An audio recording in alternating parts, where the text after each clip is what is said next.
Huwag na kayo magtaka kung pabalik-balik kayong Thailand. Hello guys, magandang araw. It's me again, Kamutka TV.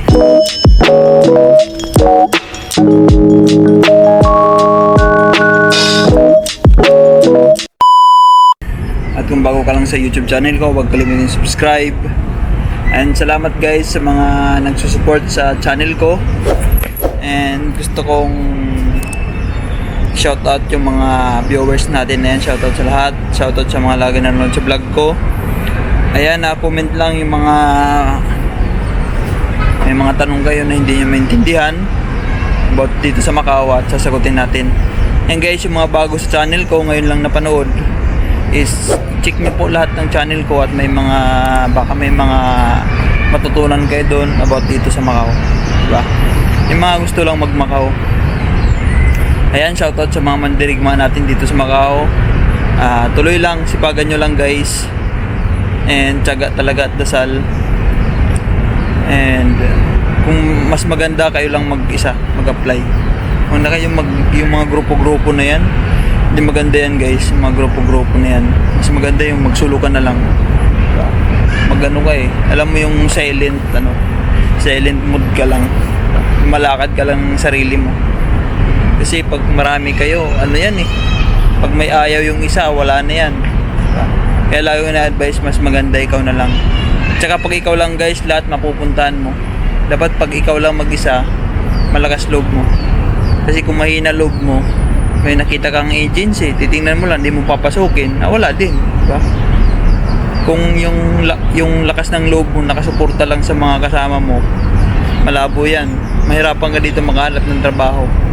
Dapat yung lakas ng loob mo nakadepende sa iyo mismo, hindi yung nakadepende sa mga kasama mo. Kung hindi ka nakakaalis ng walang kasama, wala yan. Wala, hindi ka makahanap dito. Kaya lagi yung sinasabi na dapat na pag nandito ka, may lakas ka ng loob. Tsaka makapal yung mukha mo. Tsaka hindi ka hindi ka ispat-ispat lang. Kasi pag ispat-ispat ka lang, inunaw mo pa yung bisyo mo.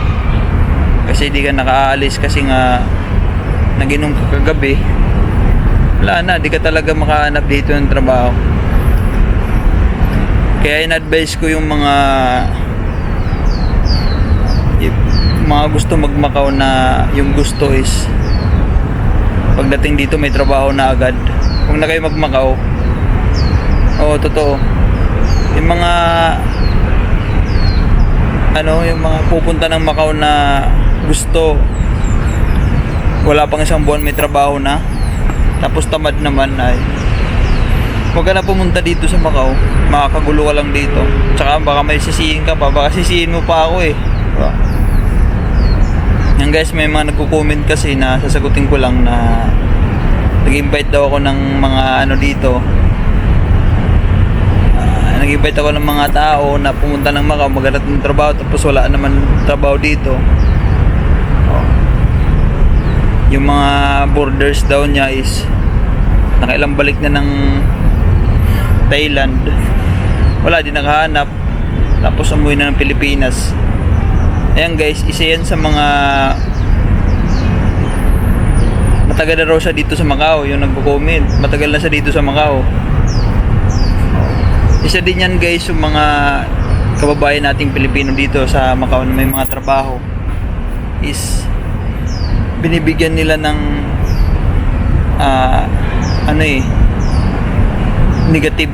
negative yung mga kasama nila na wala pang trabaho, yung mga naghahanap, bigyan nila ng negative na yung sasabihin agad na ay mahirapan ka makahanap ng trabaho dito kasi ang daming naghahanap.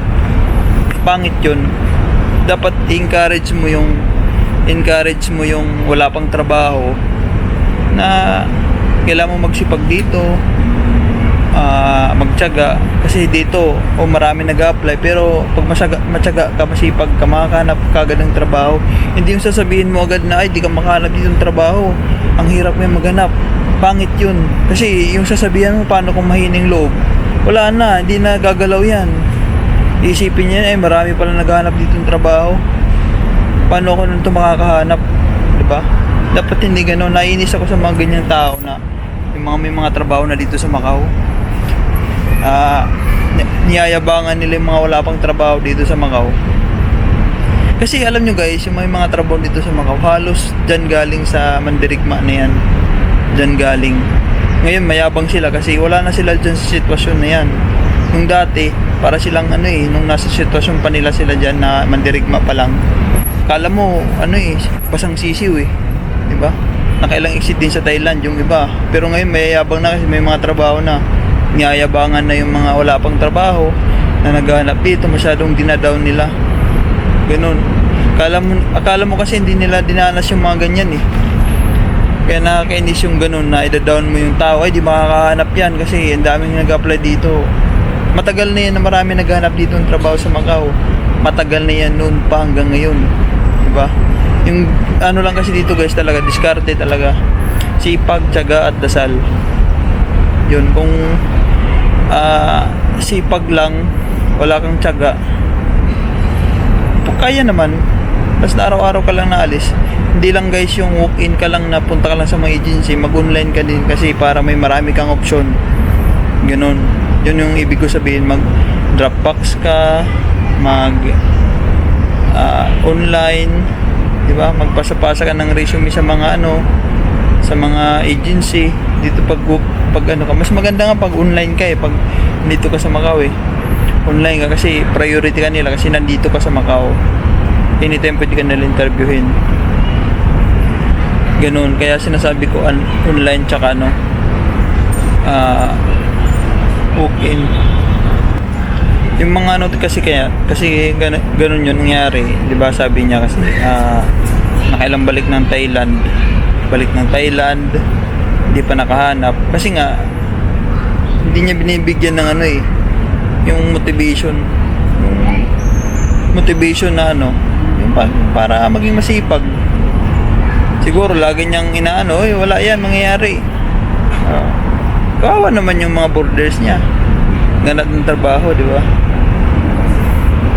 Nawala na ng pag-asa yun kasi dinadown niya Pwede imbis na tulungan niya, wala siyang ginawa. Sa bagay, pinagkakapiraan naman niya yung mga borders niya. Ganun. Dapat tulungan niya na ganito gawin nyo. Gising kayo ng maaga. Wala naman kayong ginagawa dito. Yun lang naman goal nyo, maghanap ng trabaho. Sa mga dropbox, sa maaga mag-dropbox kayo. Hapon, balikan nyo. Ganun.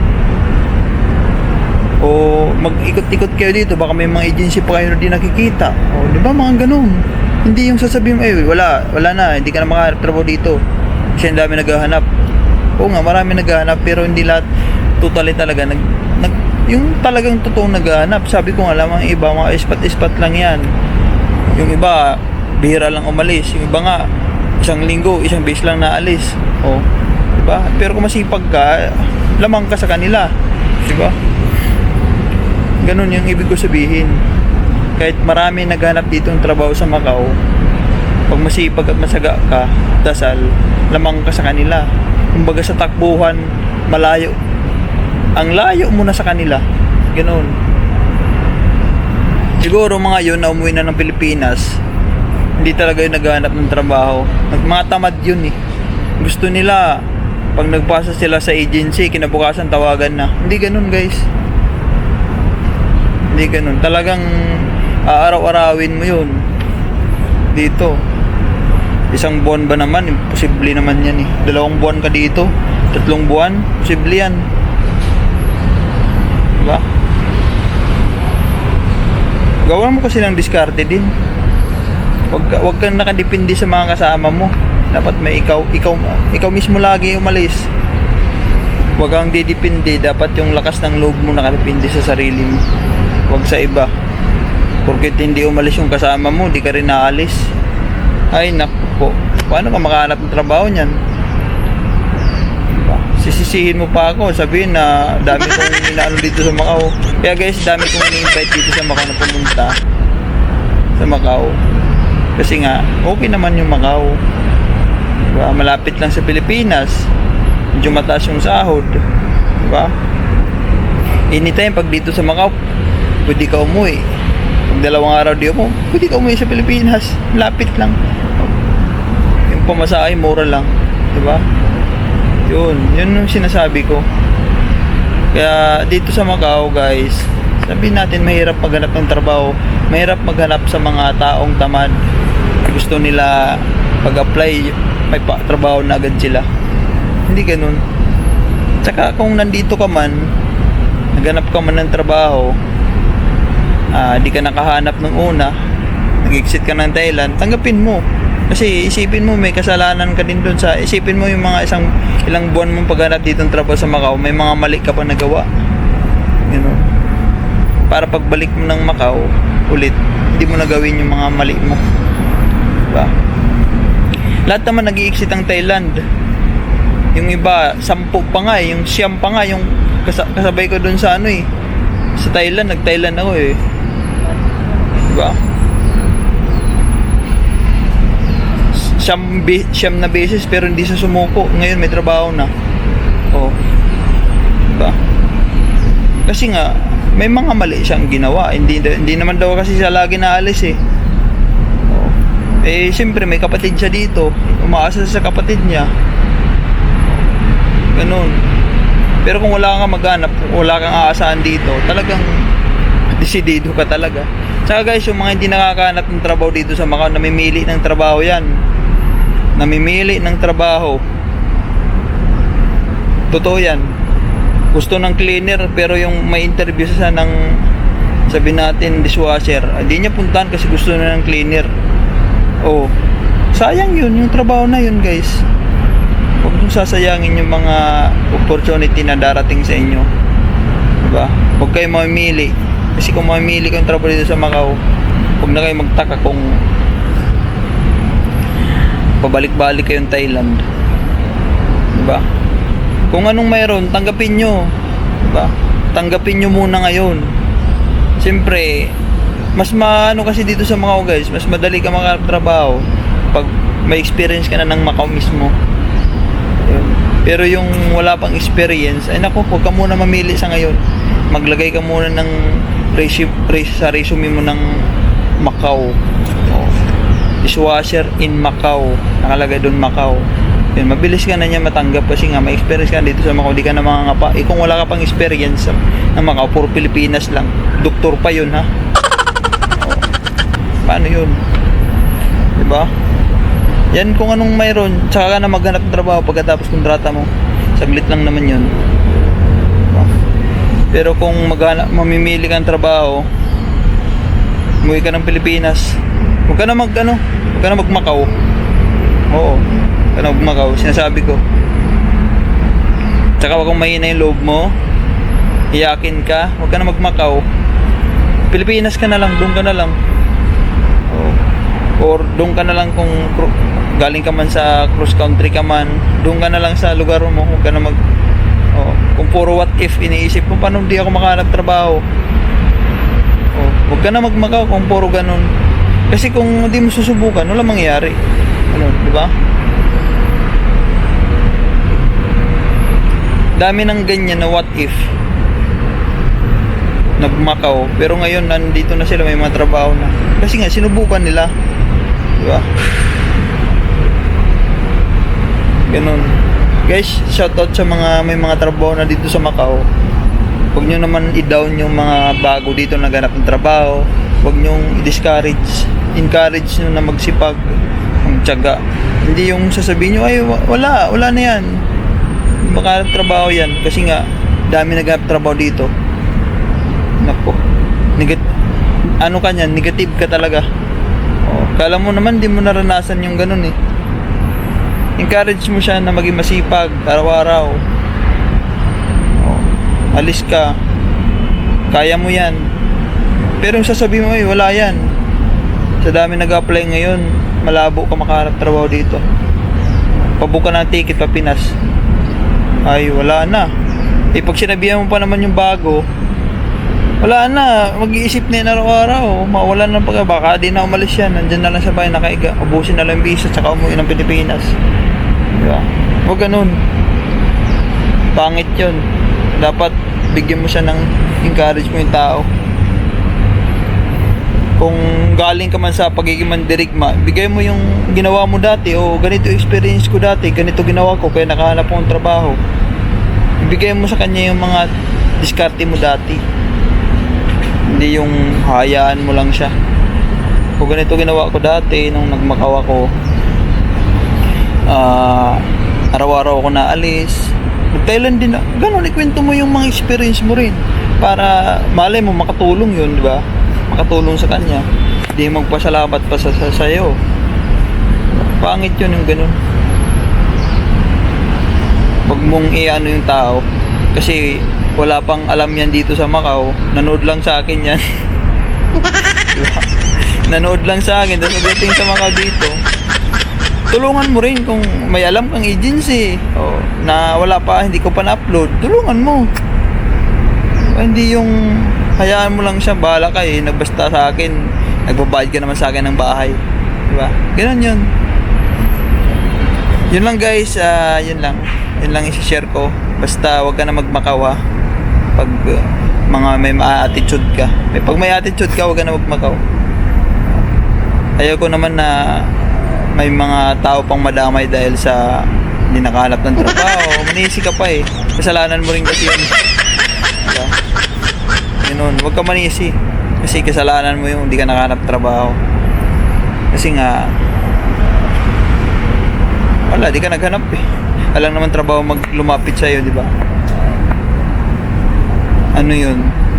Kahit nga sa Pilipinas, merapan ka eh. Di ba? Buti nga dito, hindi standard eh. Kahit wala kang pinag-aralan, pwede dito. Basta may experience ka lang. Di ba? Kung sa Pilipinas, wala na. Kung high school graduate ka lang, iyak ka doon. Dito wala, walang college educational background, wala. Tinitingnan dito experience. Ganon. Kaya ayusin mo yung buhay mo. Yung goal mo, kung gusto mo makatrabaho agad, magsipag ka, tsaga ka, focus ka doon, and yun, pag nakahanap ng trabaho, kung ano man binigay sa'yo na trabaho, tanggapin mo, ka na mamili. Kasi yan yung binigay sa'yo ni Lord. Alam niya na kakayanin mo kahit mahirap. Sa isip pa lang kasi yan eh, pero pag minahal mo yung trabaho mo kahit mahirap, magagaan din yan. Gagaan yan sa katagalan. Kasi nagustuhan mo na eh. Huwag kang mag-isip ng mahirap, basta kung ano nandyan, tsaga ka lang muna. Yun lang guys, and sana nakatulong. Thank you so much sa support, and I love you all. Love ko kayo lahat, and lagi magdasal